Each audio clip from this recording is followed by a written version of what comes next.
Hei sann, takk for at du trykte på videoen. Mitt navn er Kristoffer. Leter du etter noe å gjøre på hjemme? Treningsvideo? Da har jeg denne for deg. Følg med videre.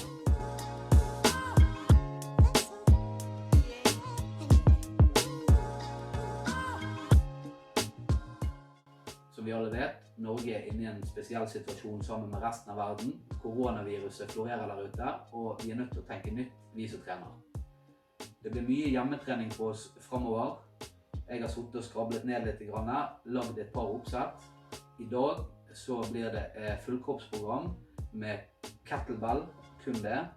Hvis ikke du har, så får du kjøpt det på Sportsoutlet, XXL og diverse andre sportsbutikker. Og du får kjøpt det på nett med hjemlevering. Så da setter vi i gang. Først så skal jeg varme opp.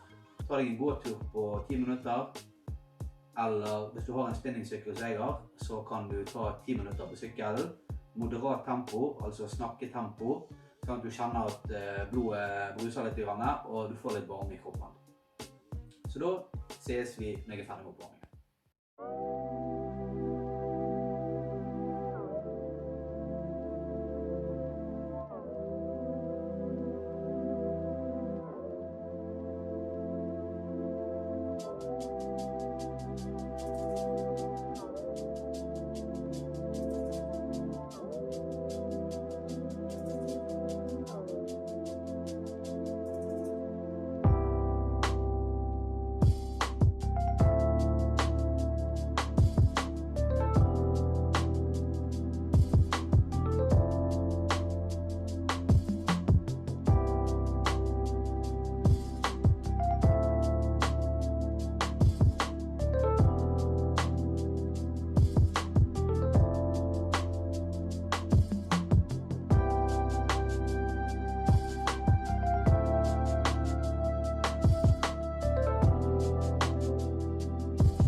Da er vi ferdig med de 2 øvelsene som er mest fremside lår dominert.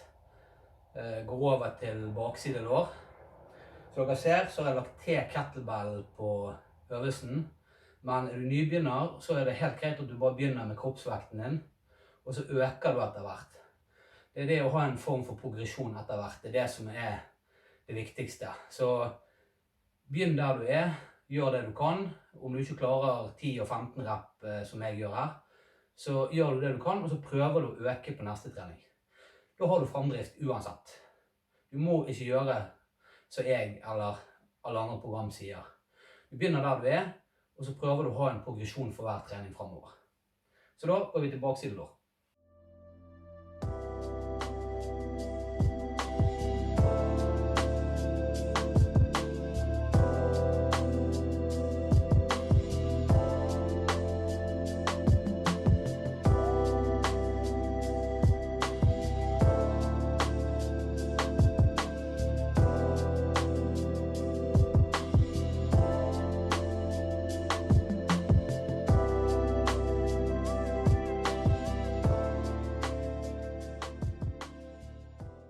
Som dere ser her, så valgte jeg å bygge opp øvelsen litt for å få litt bedre strekk bak i hamstringen. Denne er litt tricky i begynnelsen, det er å finne hamstringen. Så clouet er å ikke bøye knærne for mye, men gå bak med ræven. Tenk at dere skal prøve å nå en benk som er lav. Dere skal sitte dere på en lav krakk, uten å bøye knærne for mye. Og så kjenner dere etter strekken bak. Ta den sakte i begynnelsen og leit etter den connection, sånn muscle mind som jeg snakker om i de andre videoene. Neste øvelse.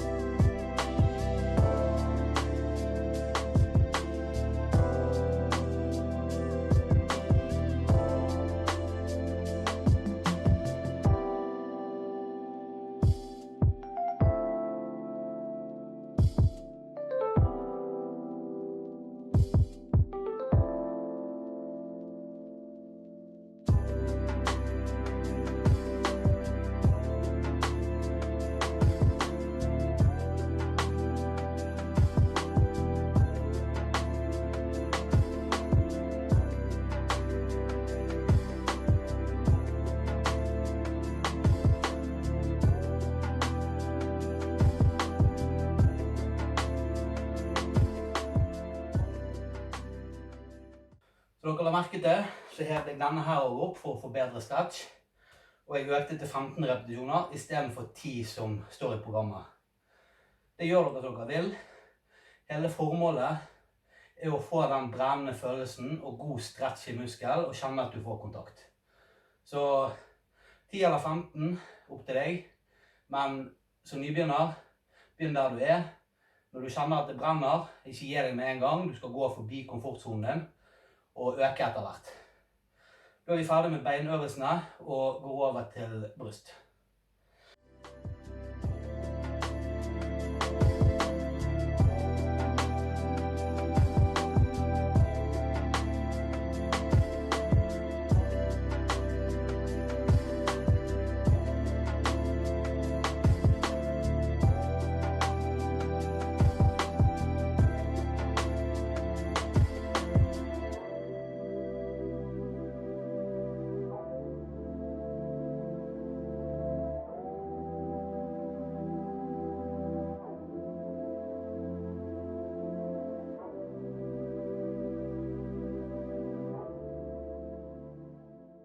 Da var første øvelsen på bryst utført. 4 sett, 15 repetisjoner. Jeg gjorde 2 tilleggsting til å bare utføre den vanlig. Det var at jeg bygde opp for å få litt mer strekk i brystet. Du kan gå høyere opp også. Være kreativ når du trener, så lenge du vet hva du holder på med, hvor du treffer og så videre. Den andre tingen jeg gjorde, det var siste settet, så dere at det gjerne var litt mer eksplosiv fra bunn. Tenne litt nervesystemet, holde det litt gående når vi ikke får trent så veldig tunge vekter fremover. Men nybegynner, kjør rolig, kjør kontrollert, få kontakt med muskelen, kjør så mye du føler at du klarer. Ikke press deg selv i begynnelsen, men bitte litt ut forbi komfortzonen hver gang. Neste øvelse.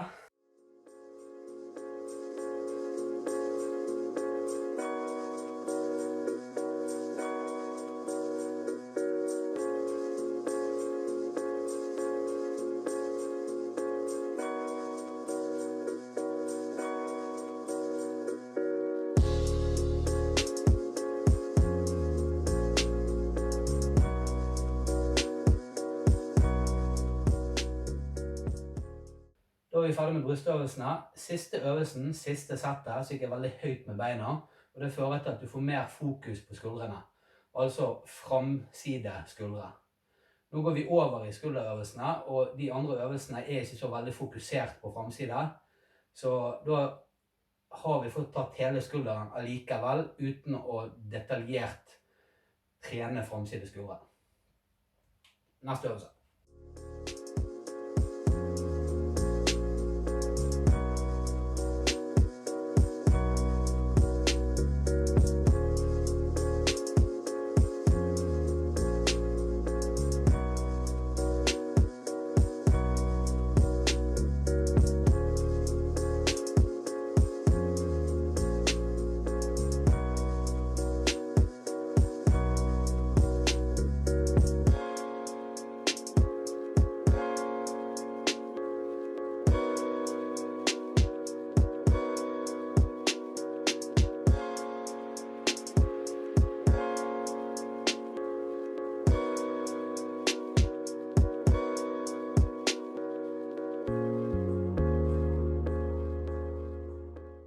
Så dere siste settet på denne øvelsen her, så valgte jeg å gå over til enhånds, for jeg følte at dette ble for lett.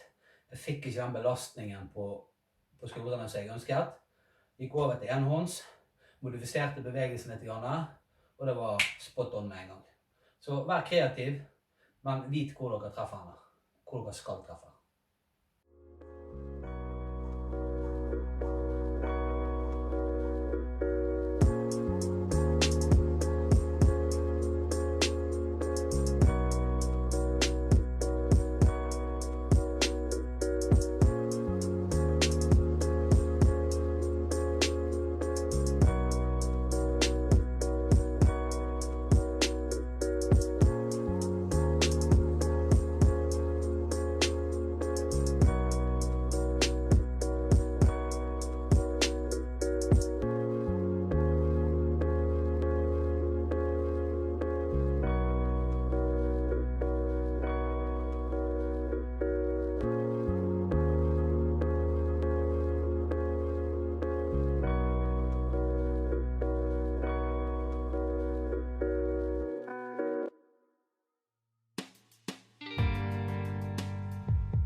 vi ferdig med skuldrene og går over til rygg.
Da er vi ferdig med ryggøvelsene.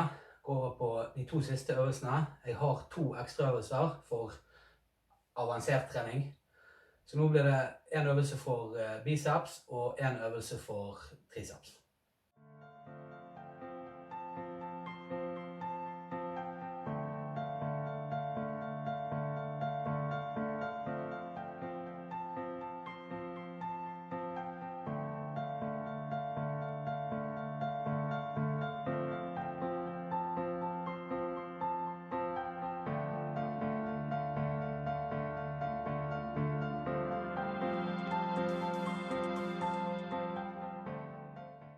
Sånn, da er vi ferdig med armene i programmet. Jeg har lagt til 2 øvelser til, en på biceps og en på triceps, så dere kan ligge til hvis dere ønsker eller er avansert.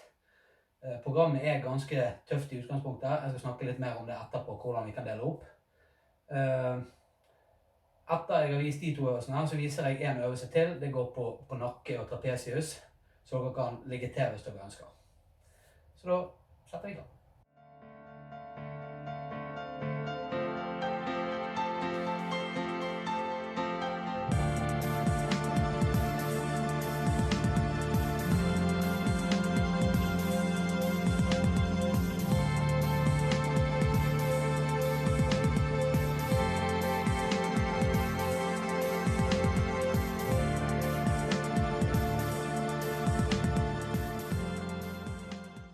Det var de 2 ekstraøvelsene på armene.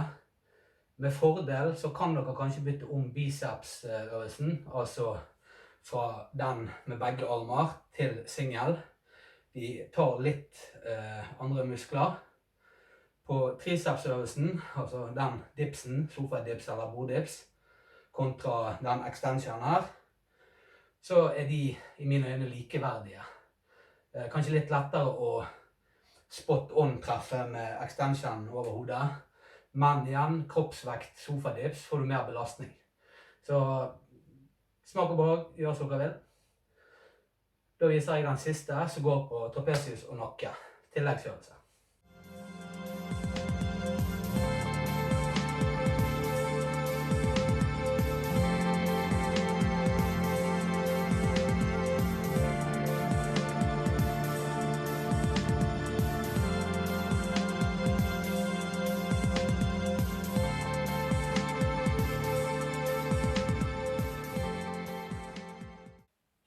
Dette er et fullkroppsprogram med kettlebell.